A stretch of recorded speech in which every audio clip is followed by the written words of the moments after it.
هنكمل كلامنا عن بعض العادات الخطأ اللي بيعملها بعض اطفالنا، وده بيؤثر بالسلب على نمو الفكين لديهم وكذلك على الاتجاه الصحيح لنمو الاسنان عندهم، ونضطر نعالج ده بالتقويم بعد كده.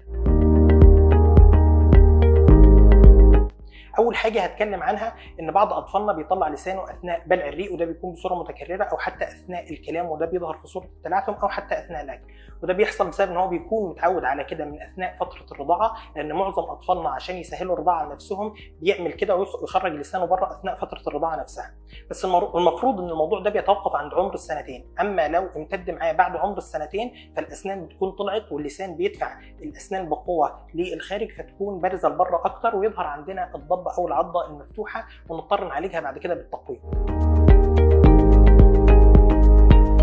عشان كده لو لاحظنا في ابننا ان هو بيعمل كده لازم نراجع مع طبيب الاسنان عشان يقيم الوضع ويتدخل من بدري، وده بيكون عن طريق ان هو بيعلمه شويه تمارين بيعملها في البيت ويتابع مع والده او والدته، وفي نفس الوقت مع بعض الحالات البسيطه بنضطر ان احنا نركب له حاجه معينه في بقه تساعده ان هو يتغلب على العاده دي.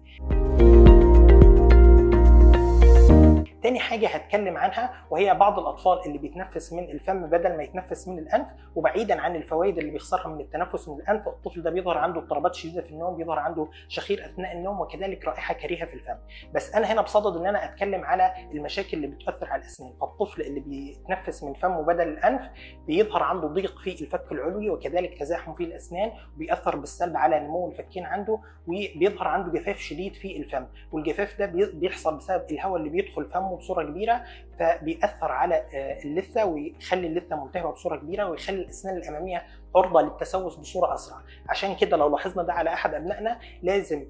نراجع أخصائي الأنف وأذن عشان يحل المشكلة الرئيسية اللي بتخليه يتنفس بالصورة دي. يعني مثلا لو الطفل ده عنده مشكلة في اللوز أو عنده مشكلة في اللحمية أو حتى انحراف في حاجز الأنف، لازم يتابع مع طبيب الأنف وأذن ويحلها عشان طفلنا يرجع يتنفس بالصورة الطبيعية ونتغلب على اضطرابات النوم اللي عنده، وكذلك نتجنب المشاكل اللي ممكن تظهر في أسنانه ونضطر بعد كده نتكلف ونعالجها بالتقويم.